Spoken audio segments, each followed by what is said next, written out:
But it's getting warmer, so it's like, okay, so it's much more comfortable outside, but then I'm thinking of myself inside here in the booth when I'm recording. It's just going to get like, I have visions of it getting to like July or August, and it's just going to be like a sauna in here. It's just like, oh, I'm going to have to come up with some kind of ventilation solution.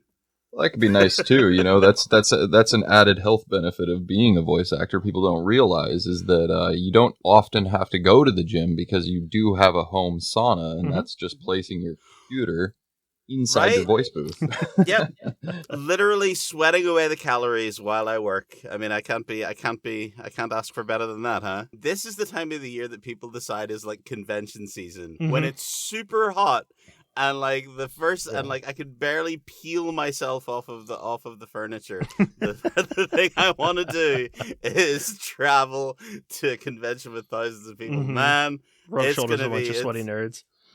That's me. I'm the sweaty nerd. It's me. That's a good time. I'm looking forward to those cues, man. It's gonna be. Yeah, there's nothing quite like being under duress of playing a board game whilst in very hot weather, and then also being very uncomfortable because there's like 100 people around you also sweating and playing board games. But I'll tell you, and you're in a costume for the world. A lot of time. Yeah, or if you're in costume too. Yeah, I'm definitely gonna add like being 4 turns deep playing in the middle of Twilight Imperium in like 40-degree weather on my bucket list. I need to have that experience in my life. I think. Well, I'll tell you, playing Twilight Imperium, I'm always sweating because like the constant trade lies. The alliances, the betrayals, the backstabbing. That's all the good stuff. That's why we're there. That's why we're there. Yeah. I actually had a recent game that was pretty interesting. We came down to the last turn, and I had pretty much the most fearsome I guess military force on the board, but I couldn't win the game, and I knew that. But I could also prevent one of the 2 players that could win from winning. So the Kingmaker. I was kind of the Kingmaker, if you will, and they had to concede that I would definitely become the Viceroy of the game. So. You were the spider pulling the web behind the scenes, the power behind the throne. I believe I traded that win for a bag of Skittles, actually. But anyway, that sounds like a win to me. Yeah. Speaking of winning, welcome to the ForCast. Thank you, everybody. We're on episode 2 here with our very special guest, Phillip Sacramento. How you doing, man? Hello there. Well, thank you so much for having me. This is awesome. This is so cozy in here. It's great. It's so nice. I love talking to voice actors. It's quite literally my day job. And Adam, yours as well. Well, mine is more listening to voice actors, but the interesting thing about Phillip is that we've been working together for quite some time. And for those of you out there who don't know, Phillip is the voice of Gloomhaven, and I'm sure many of you have heard him speaking at length. But it's been an enjoyable experience for me because Phillip always brings the thunder, and he's got some new stuff coming up. He does. That's very kind of you, Adam. Thank you so much. Thank you so much. Yes, it's been a heck of a journey. Like we have really packed in those recording hours, but it's been wonderful. And yeah, I really hope and just a brief message to everybody who's had the chance to play through any of the stuff that I've worked on. If you've been thank you so much for giving it a listen, and I hope you're all really liking what I've been putting out there. Forteller have been doing an amazing job in helping me sound as awesome as I can. So I'm really glad to be here and chat about it. So it's really awesome. And sound awesome he does. Phillip, honestly, you are probably the main reason that I'm here. I'll be honest. Other than Adam obviously offering me, the audition and everything. I got given a box of Jaws of the Lion as a wedding gift. Not because I was in the wedding, not because it was my wedding. I've never seen that is a fine gift. It was, honestly. That is a fine gift. It is an excellent present in the box. Mm-hmm. And then I popped open the Forteller narration. We're like, sure, we'll get it. Why not? And I mean, the first voice you hear out of that box, I'll probably roll the first couple seconds of Jaws of the Lion here. It will be good to get back to the sleeping lion. After a fortnight going up and down the still river, chasing a bad lead on a missing blacksmith, you can almost feel the warmth of the inn's hearth when Gloomhaven's walls come into view. You are almost home. But yeah, That's so good too. Yeah, I think it's interesting too because Jaws of the Lion, right, is obviously one of those smaller box games.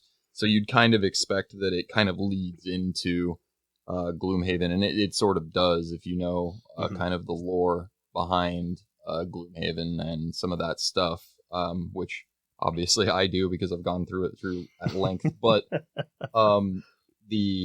the interesting thing is when we were doing Gloomhaven, which is actually the first kind of game in the whole series, we kind of started with this whole idea of like how the game should be presented. And Gloomhaven is a fantasy game, but it's very much so pokes fun at itself and has a lot of fun with itself. So when Philip was auditioning, or he gave us that first kind of read, it was like, honestly, we had one that was a little bit more serious and one that was a little bit more Saturday morning cartoons. And we just thought, we got to go with the one that actually feels like the narrator's there and feels like a character in that universe. And I think that is what really has made, the series kind of come to life. And I can't say how grateful I am, Philip. Your voice is so wonderful, and your acting is so fun. It's so engaging, and that's the hardest part of our job, is taking something that doesn't have any visuals and making it enthralling and captivating, and you just know how to do that.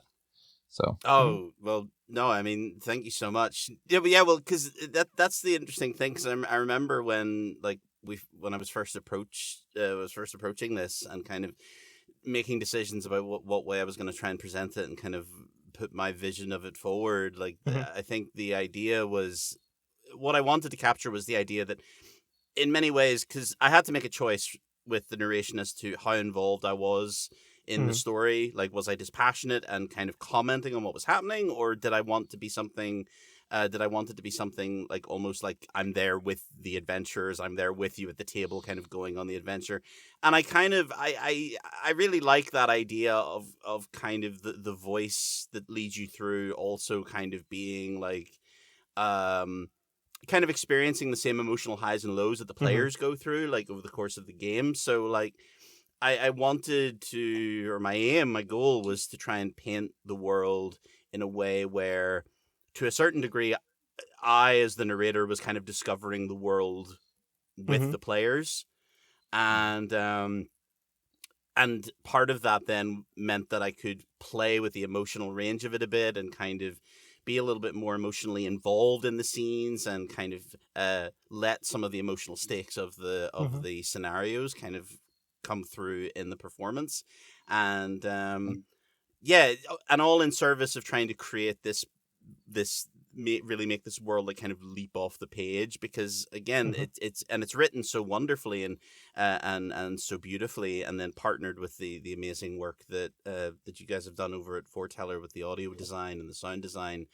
I think it's been really wonderful to listen to like the finished result and hear this world like so fully and richly realized. And like it's a blast. I am totally like ultimate like total Gloomhaven fanboy here. I love this universe and I love revisiting these characters. And every time I come back to the mic for this setting, it just feels like returning to this like beloved universe and cracking open the next chapter. So it's so exciting. I actually agree with you there totally. I work on a lot of different projects, and it kind of always seems to me like going back to Gloomhaven or Frosthaven or wherever Haven, it always just kind of feels like coming home. I think that it's a project that I'm very familiar with, and I love that kind of setting. So we've worked on 3 different titles within that universe. And do you have a favorite? Like, did you like Jaws of the Lion, Gloomhaven, Frosthaven better? Oh, And Forgotten 4 of Circles. them actually. Forgotten Circles. Yeah, I was My gonna bad. say 4. Yeah. The black sheep, the one nobody knows about, because Oh, no one actually finished Gloomhaven. it's a hey. Our campaign is one day. We'll get there. 200 hours later. We'll get there for sure. I think it's so hard because I think, again, coming back to that sense of like falling in love with a setting and a universe and a cast of characters that kind of grow with you and your party as you play. I feel like it's so hard for me to separate the Gloomhaven experiences as like separate experiences, because they do very much feel very cohesive, and they feel very unified together. I think if I had to pick on the spot, I think Jaws of the Lion was a really interesting experience for me, because I knew it was a smaller form factor of a game. I knew that it was kind of a more, I guess, streamlined sort of story within the larger Gloomhaven narrative. But what surprised me about it was how, like, again down to the quality of the writing and the characterization, like how dense the narrative material was in that game, to the point where when I was recording it, it really did just feel like an extension of the vast amount of material that was already behind it. So I think Jaws of the Lion was the most surprising to me in terms of my expectations going into it, and then what I actually discovered through recording for it. But it was hugely rewarding. Yeah, really enjoyed it. Jaws of the Lion is something that, like, we're constantly blown away with that game. You know, we there was a time where we didn't even know if we were going to do Jaws of the Lion. It was one of those, it's like, oh, it's a small form factor. We don't know if it's going to work out. And then, Adam pushed for it, and the rest of the team, this is before my time, but the rest of the team got together and said, okay, we're going to do it. And they put it together, and I think to this day, it's still our best seller. Definitely is. Yeah. It's definitely one of them. Cool. And like, what was like? Because I'm curious. Like, so what was it? Because because obviously you had, this Gloomhaven was this phenomenal undertaking. This, like, some might say like this sort of Sisyphean task of like rendering this enormous world and trying to fit it into like a bunch of hours of audio. Like, what was the process like, kind of moving from something the scale of Gloomhaven to something that was smaller but kind of still had that density of the setting behind it? Like, what was it like moving to, like, from Gloomhaven into Jaws? Honestly, like, from so every time you start a new project, especially something like what we do, it is very much so, like you said, a Sisyphean task. And for those of you who aren't aware, who Sisyphus is he's constantly rolling a boulder uphill, and that is kind of how that feels. And even now, right, there's actually tons of people still demanding that we do the road and city cards for Gloomhaven, not quite realizing that task is so huge just to even get that done. I think it's like another 8 hours or so of audio just for the cards in the game, which we know because you and I did this for Frosthaven. I was gonna say, we did the outpost and the road cards, and that was a monster just to do them. And it was great and fun and adds a lot of characterization. But more to the point is when Jaws of the Lion, you open that box, and we're saying Jaws of the Lion is a small board game. It is not a small board game. It's quite big. Just in comparison to the other two, it's like, oh yeah, look at its little cousin, and it's still a massive board game. So when you open that box, it's a lot less daunting. So I'll tell you, as far as just the emotional feeling of like, oh, I'm about to start a new project, I was like, well, I can do this one. I know I can do this one. So, but definitely moving over to the smaller form factor and having, less intricate moving parts and having less things to deal with was really nice. I think it led to the project being a little bit more fun in general, just because we were able to really focus on the characterization of the world and like what's going on and like who are all these like tertiary and secondary characters. And I think that Jaws of the Lion specifically gives you a really great look as to at who these adventurers are in the game, instead of just, Gloomhaven to a certain extent is a role-playing game, right? Because you make your own guy and you're like, all right, I'm going to be this Valrath and he's going to be, the Lancer, and he's going to do all these cool things in the dungeon, but you don't get a lot of moments to actually be the character. And Jaws of the Lion kind of lets you see that side of them a little bit more. So that's a really good point. Thanks for bringing that up. Yeah, and that's something I was going to kind of roll into as well. As a narrator and as a voice actor in general, well, when you get a script, I like to think of ourselves as character designers a little bit. My boyfriend is a visual character designer. But when we get a role that, the director doesn't give us a whole lot of information on who this character is, there's not a whole lot of context in the lines that you're reading. How do you go about building that character in your mind? How do you take what's on the page and figure out who that person is and what they should sound like? Yeah. Oh no. Thank you. That's a really awesome question, and it's a difficult one because I think is like, because Adam mentioned like everything isn't like every new project is like you're sort of coming at it from scratch. You're kind of rebuilding your base assumptions from the beginning. So like my first port of call with anything is to look at the script, and it's like, in many ways, like approaching it from an acting perspective, I think is very similar to being like a detective. You're kind of looking to the written material, you're scouring it for clues. You're kind of like saying, well, why is a line being read like that? And if that's what they're saying, what are they thinking underneath that? What do they want? What are they after? And I'm trying to take all the time clues from descriptions. And again, thanks to the quality of the writing, like that helped an awful lot, because it was so richly described and so like colorfully detailed that you could get a sense of the mood, the tone, the emotion that was sort of appropriate for that setting. And then my next port of call after the script, I looked for, thankfully, like this is a setting that's very visually described. So I was able to find a lot of like going to concept art, going to pictures, images, anything that would kind of feed into like give me a sense of the color of the world and how to like appropriately paint that vocally. And again, like we made mention, we were discussing this before, about the idea that there is this, like, it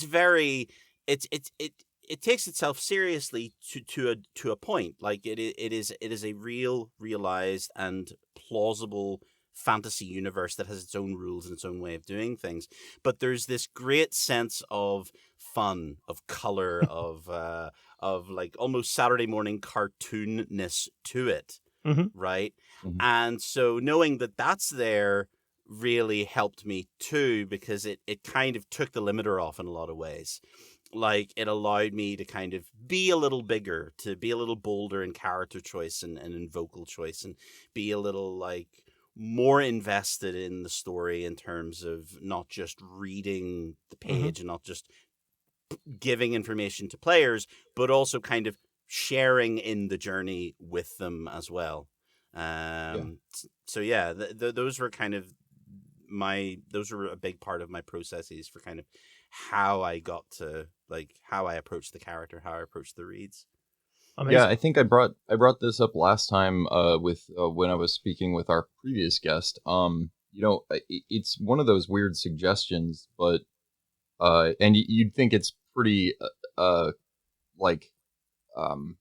apparent, but a lot of the voice actors that I work with, they might get the scripts, a week in advance. I might have a live direct with them, or I might just kind of have them, reading along while I kind of describe the characters. It just depends, but you'd be surprised how many people don't actually read the script end to end first before kind of taking on the character, and I think that that's kind of a mistake. In a lot of ways. I think knowing where the story is going and knowing the motivation of your character and knowing what kind of the progress of that character is going to be, or at the very least, what the story is around that character, even if it is just something that is in the background, it's kind of good to try to, like you said, glean as much information as you can so you can make an informed decision before you come at the voice with, your full read. I just don't understand. Sometimes people they don't read the script, but that's exactly the suggestion I had. No, I think that's an interesting and that's a great point that you make. And I think to some degree for an actor, you're always running at least on some degree of raw instinct, because you can only digest material so much, you can only read so much, and you can only see so much, especially when you're in a project and you've got like a time pressure on you, or I know in the commercial space when I'm approaching a read, like there's oftentimes like you'll be given a script, and you'll be given like maybe 10 minutes to read it. And you've got like those 10 minutes to figure out, well, like, okay, who's my character? What do I want? What am I after? What am I selling?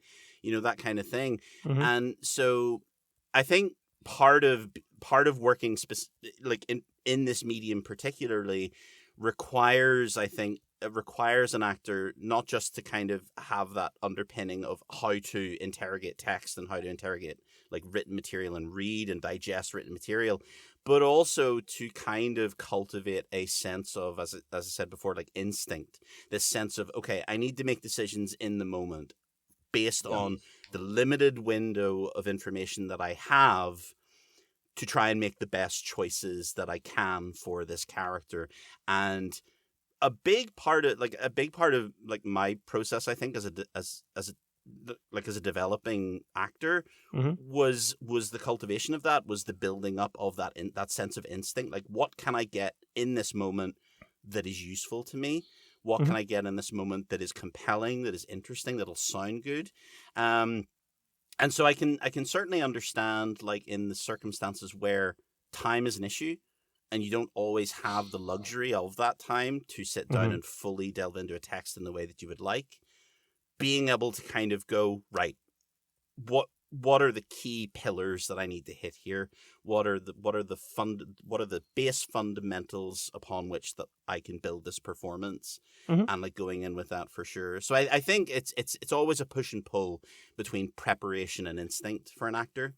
And I think really probably for a lot of creatives, I think approaching any kind of big challenge like that, especially under time constraints. Yeah, and I think that's something I was going to roll into as well. You mentioned when you were first coming up as a voice actor. Where does your journey start? And everybody starts, I'm a person who likes to make voices, but for you, what is your specific story for that? I've not heard it. It was an interesting one because I started in many ways completely by accident. Like I was coming up through school, and there was a part of me that was performative. I don't want to say that I don't want to say that it was like, I don't really agree with the idea that like, oh, I was meant to do this. I think like most things, like there are elements of yourself that come to the fore just going through life. And there was always a part of me that was like, performative in some sense. But I never really pursued it. It wasn't something that I really dove into. Like I did a bit of like drama here and then, but it was never something that I seriously considered. But I was coming through school, and then a friend of a friend literally told me like they were doing, as a hobby, they were like writing radio plays and like audio dramas based on stuff that they liked. So based on like a comic they read, or like a manga read, or a series that they were into. And one day they came up to me and they said, like, hey, like, would you like to voice act? And I was kind of like, well, I don't even really know what the mechanism, like, what would I do? How would I do it? What do I need? Like, but I said, yeah, sure, I'll try it. Yeah, absolutely. And I remember my first audition was actually on a very old desktop computer with a little, one of those little just mics that you could buy just off the internet with a little bit of tissue paper over the top of it so that I could because I don't know where I even got that tip from, just to put like something over it to catch the plosives, right? Those explosive P sounds that sort of you can sometimes hear popping in audio. And I Get did one that, of these. Get a nice one. That's it. Yeah. No, absolutely. Absolutely. Pop filter, windscreen, whatever you want to call it. Get a nice one. Yeah. In my case, it's more like this thing is more like a windshield for me. This thing has gone under so much punishment over the years. But yeah, no, I did like my first audition was a live audition over like back then, like instant messenger. We were on a voice call and I just launched into it. And ultimately, as it turned out, it didn't go anywhere. But they directed me to an online community, like a group online when forums were still a big thing, and a group of people who they were called the Voice Acting Alliance. And what they did was they were full of creative people who wrote and produced their own radio plays, fan dubs of material. I was very heavily into that scene. And I stayed there for a good lot of years. And that's kind of where I learned a lot of the base fundamentals of the craft. I learned about how to record quality audio, at home, and how to prepare a space, and all about acting methodologies and how to approach characters and how to conduct yourself online, kind of thing. And I stayed there for a good lot of years, and really, like, that was where I kind of evolved into like what I do now, because then all of the things that I was doing there, eventually, I was doing stuff, voluntary projects and stuff, and eventually that turned into my first paid project, and then another paid project came along after a while, and I thought, well, and I never thought of this as like a career. I never thought of this as something that would be my job. But at some point, there was just a point where it was just like, I'm doing this as a job. Like, I never don't thought have time I would to do be. anything else. But yeah, exactly. It has become my job. It's become what I did. So then when I made that realization, I dove into it. And it wasn't always, and like, that's not to say, because I don't want to give the impression that like this was like just a curve up and that was it. Like I hit difficulties like everybody else. I actually walked away from voice work many years ago. There was a period where I was not doing it at all. I had basically I thought, no, this just wasn't going to happen in my life. This just wasn't going to be where I was going to go. And it took a long time, and I had to do a lot of internal work. I had to like repair myself in a lot of ways.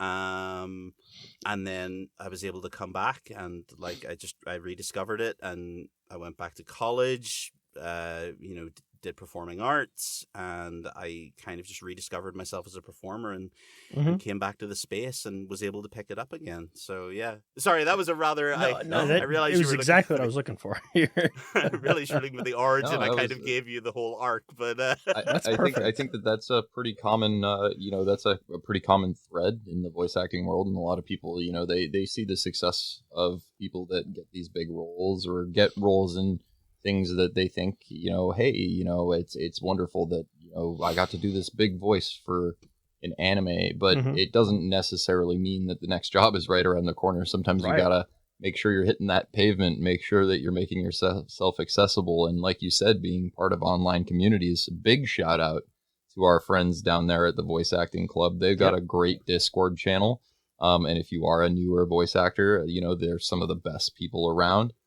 Some of the moderators I've become really close with, they're just really cool people, and they're always massive amounts of suggestions and material that you can get your hands on if you're looking for like, hey, what kind of equipment should I buy? Like, what level am I at? And they'll really kind of guide you through that process. They even have, people that are just kind of posting new projects all the time. Some of them are paid, some of them are not paid. And some of them are very interesting. But Things we can't mention on this podcast. that I certainly cannot mention on this podcast because Thomas will lose his damn mind. This is pre-watershed, right? This is Yeah. Forteller. This is Forteller before dark. This is Exactly. Yeah. It's the forecast, right? You wake up in the morning and you go, Right. oh, what is the You're like, oh temperature my outside?" god, why am I here? Oh, new games. Oh, Philip's there. Hi, Philip. But yeah, the voice acting club is a great resource, and there's a lot of really, really talented people there who are really putting a lot of work in to help new people get on board with this thing, because I think, and voice acting I think has become a lot more accessible for people in a way that it wasn't even like back when I was starting out in this journey. And I definitely want to touch on that thing that you had mentioned about how there is a tendency to think that because when you start hearing about people, that there is this tendency to think that they have just kind of sprung out of nowhere, and what they don't see, and it's not because they have missed something. It's just because they don't see it, because it's just the nature of the process. Like you only really start to hear people when they start to become established, and it's that thing. But what people don't see is that I often describe that the job, when people ask me like, well, what is your job? And I often say like, well, my job is everything leading up to getting work. Yep. Like my job is everything around getting work, and my job is the pay. My job is the payoff. Like the fact that I get to do this the fact that I get a job or I land a role, that's my pay. That's part of my pay. I mean, that's what gets you paid. Yeah. And the thing is, and as well, like there are certain realities of it too. Like I have certain privileges that have allowed me to be able to do this. And certainly I do think there can be an element of pay to play in the industry, like when you're trying to get in, because there's certain expectations and certain things that are required of you. But I definitely think that it is a much more accessible industry, and it's much more open, and technology is such now that it has enabled people to approach this career realistically that may never have had the opportunity to do so even 5 years ago. So I think like now is an exciting time for people coming into the voiceover space, because there is so much opportunity now. And I think that a lot of people, because of recent years, have had to reappraise the feasibility of like working with people remotely, working with people overseas, working with people in different countries. And I know this is something that, like in your case, that you could absolutely speak to, because I mean, like you brought like truly international casts into this, people from all over the world. So like, and what's that been like? Oh man, geez. I mean, I don't think, to be perfectly honest, I think I work with more people out of my country than I do in my own country. And I don't know that I've ever worked with anybody that's actually in my state. Other than, like Thomas, yeah, he's in my state, but we don't really work together because he's kind of the other side of Forteller. And, geez, man, like I've worked with people in Africa, Australia, Japan, Wales, Sweden, Germany, all over. Indianapolis, like, yeah, geez, man, and that's all one project. That was just Frosthaven. Yeah. So I mean, it is really, like you said, it's one of those communities that you do have accessibility, and you do kind of have to work together. And surely, only 10 years ago it was less possible, and 10 years before that, I don't even know that what we've done over the last 4 years would have been possible back in the early 2000s. I just don't think we were quite there yet. But, I think coming together to make these projects happen is really a unique thing. And like you said, being able to, realize that, not every project is going to be something really fun to do either. Sometimes it's a commercial. Sometimes it's stuff that you're uninterested in. Not everything's going to be the most amazing kind of or engaging thing for you, but somewhere out there, somebody's going to enjoy it. So you have to approach it with the same level of passion as the things that you truly are interested in. Hey, folk, Natekeeper here, letting you know what's going on at Forteller mid-podcast. So first things first, we are going to be at Origins Game Fair from June 21st to June 25th. We're going to be bringing friends like Succubus Publishing, Sky Kingdom Games, and Dragori Games. They're going to be demoing their games at our booth, and you can also start your journey from the Dungeon of the Mad Librarian. We're going to be giving away tons of prizes. You don't want to miss it. Come check us out. Speaking of Succubus Publishing, the backer kit for Madara Unintentional Malum, the complete trilogy, is still going strong, but only until May 31st. So head on over and pick up all 3 acts complete with Forteller narration for a special pre-order only price. Lastly, thanks for watching, guys. We don't have a sponsor for this episode, so subscribe, leave a comment, and share this episode with a friend. It really means a lot. Let's get back into it. One of the most amazing roles that you've played for us, and a lot of people out there may not know this because it is such a stark difference in voice, right? Being the voice of Gloomhaven is a lot different than being Grigory. Am I right? Yep, that is very true. And Grigory has been, like it's incredible. I think like part of the fact that I think because I come from Northern Ireland, right?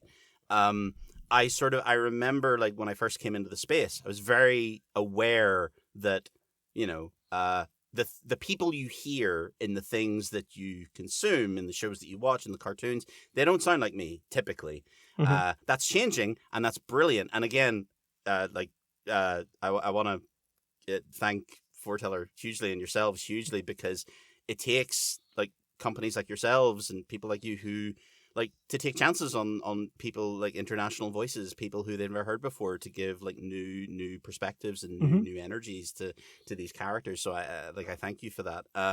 But Grigory, yes, was a completely different approach to like the way it was with Gloomhaven, because again, you're going from a character who is essentially like a sort of overseer of the whole process, in the Gloomhaven series, to suddenly now you are a character who is part of this world, who's part of this setting, this noble leader, this battle-hardened kind of warrior, this mediator at times, now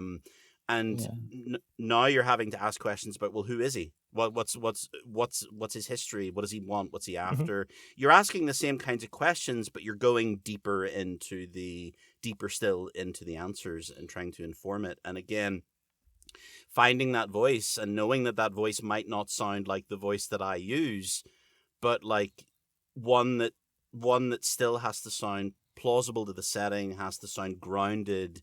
And again, actually, because I remember I think we talked about this before with Grigory, where it's a much more grounded, I think, as a word, like performance, because it has less of the, although it's a fantasy world, it has less of that kind of Saturday morning cartoon feel. It's very much, we wanted it to feel real and lived in.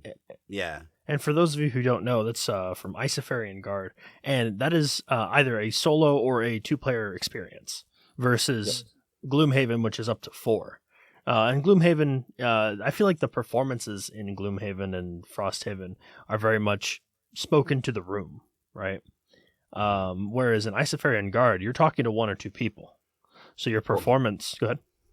Well, and the interesting thing is you play that character, right? So Grigory is your voice, and Isofarian Guard, written by Sky Kingdom Games, and kind of brought to everybody by Eric Bitterman.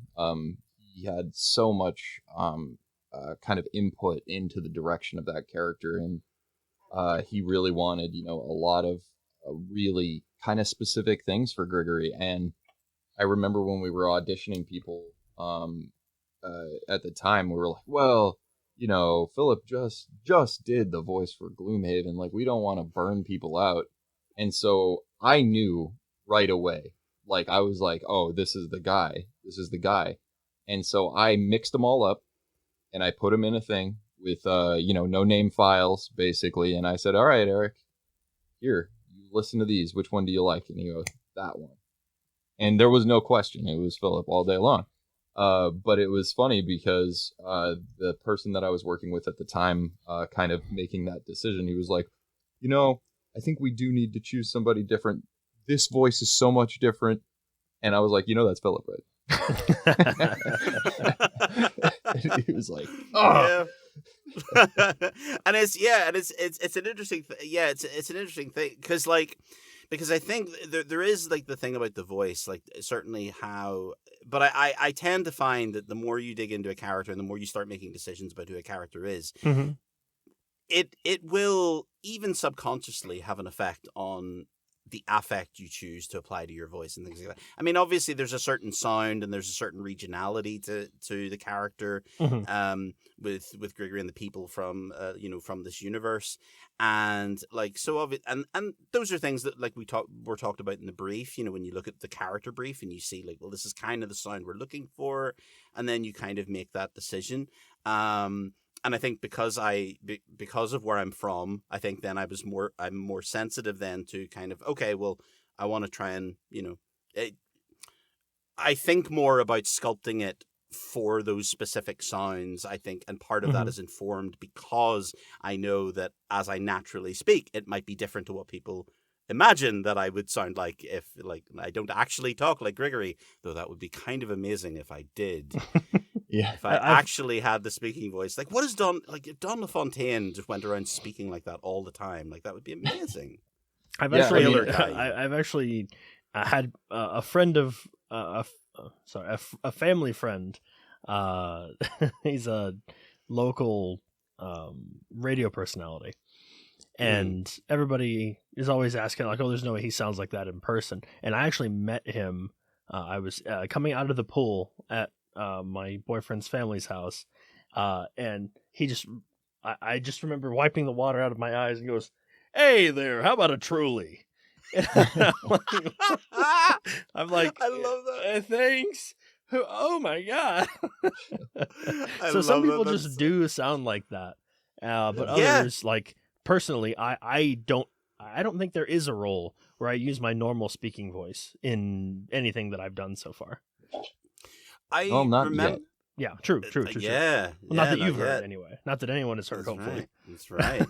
But I remember actually, because I remember that like I was so used to cloaking my own like natural voice for auditions and things that I remember when I was actually asked, like, can we get this? Can we hear what it would sound like if it was just you talking? Like, we want to hear what you sound like. And I went, I had to stop. It stopped me in my tracks, and I just kind of went, yeah.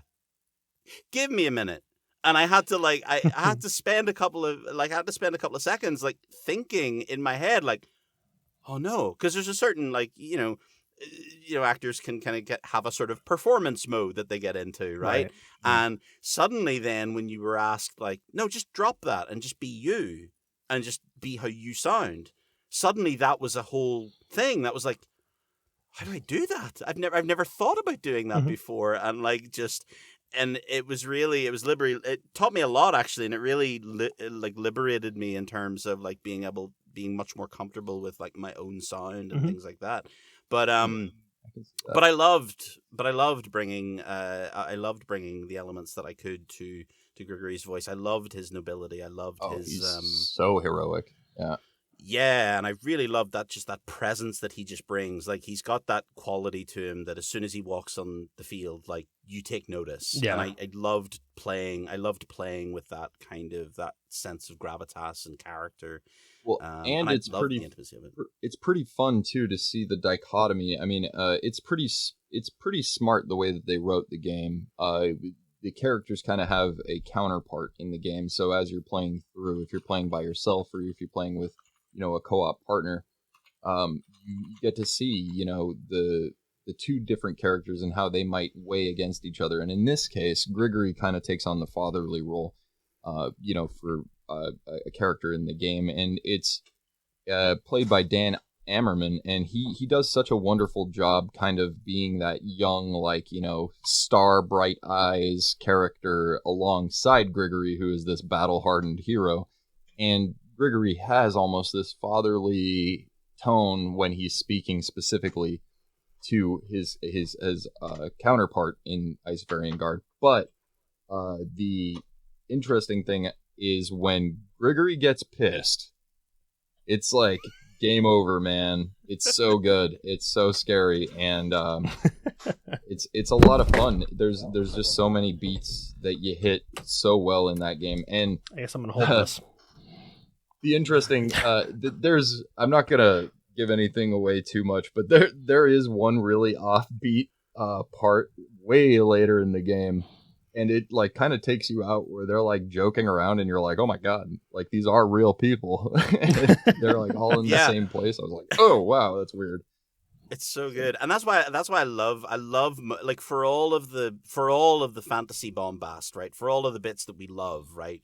You know, like the Helm's Deep moment, the stirring speeches, the wonderful monologues. I love, like, the bits that I love are the bits where all of that drops away and it's just a very real, very human conversation between two people. Like, and moments like that are moments that the game captures so well. And I think are so rewarding for me as an actor to come to. And I love that there is this dynamism in the level of performance, you know, going from the intimate to the expansive, the personal to the epic. It's really very cool. Yeah, that is a wonderful way of putting that. You know, and it's actually funny, we keep describing things as Saturday morning cartoons, and I'm not even sure if that's appropriate anymore, is it? Yeah, you know, not for Isofarian Guard for sure. No. But, it actually reminds me a lot. I had to look it up. I couldn't remember the actor's name, but you remind me a lot of when I was listening to the audiobook version of Way of Kings, which is the Stormlight Archive series from Brandon Sanderson. Yeah. Not necessarily your voice, but the your acting reminded me a lot of Michael Kramer, who's the main male narrator from Way of Kings, that whole series. And that was a time in my life where I was like, man, I was working at a country club and working in the kitchen, and Chef let us put one AirPod in, or we didn't have AirPods, but one headphone in at a time. As long as we could hear him and say, yes, Chef, we could do whatever. But that was a time where the voice of reason from one of the characters in that was brought to life so well. The voice of, again, nobility, but he was the main character of that book. I can't remember his name. I can see my visualization of him in my mind. Anyway, the book is fantastic. But the character is this fatherly figure, who is a former warrior who's come to grips with like what he's done in his life, and he is trying to find a way forward that isn't through fighting. Like, he will if he has to, but he wants to find a way forward that isn't that. And that voice was brought to life so well. So when I hear voices like Grigory, I immediately think of that book. And shout out to Michael Kramer if you're listening. You did fantastic. Yeah. Oh, man. And so, and that's another thing I wanted to bring up before we go to a quick break here in a minute. Because I seem to have dropped my mic. For those of you who are watching, who aren't watching, my entire Rode stand fell off of my mic stand. So I don't even know how that happened. But there are so many skills that you can bring to the voice acting world. You don't need to, I mean, don't get me wrong. Voice acting training in general, fantastic. Everyone needs it. Go get it at some point.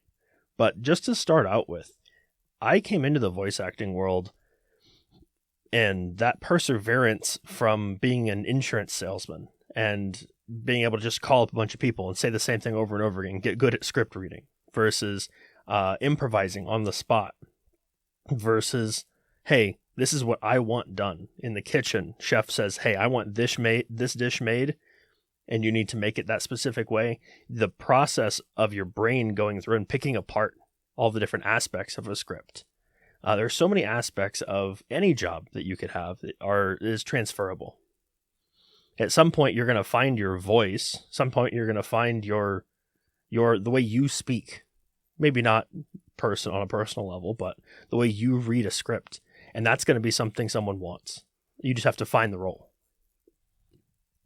Yeah, I Absolutely. I couldn't agree more with that sentiment. I think there's a lot of people out there, and like there might be people watching this right now or listening to this right now who think like, oh, I could never do this. I could never do this because I don't sound like Kratos from God of War, because I don't sound like Patrick Stewart or Ian McKellen, because I can't make my voice sound that way, and they just naturally have this voice that I will never have. And what I want to communicate to people, what I would most want to tell new people like entering the space, is that it's you,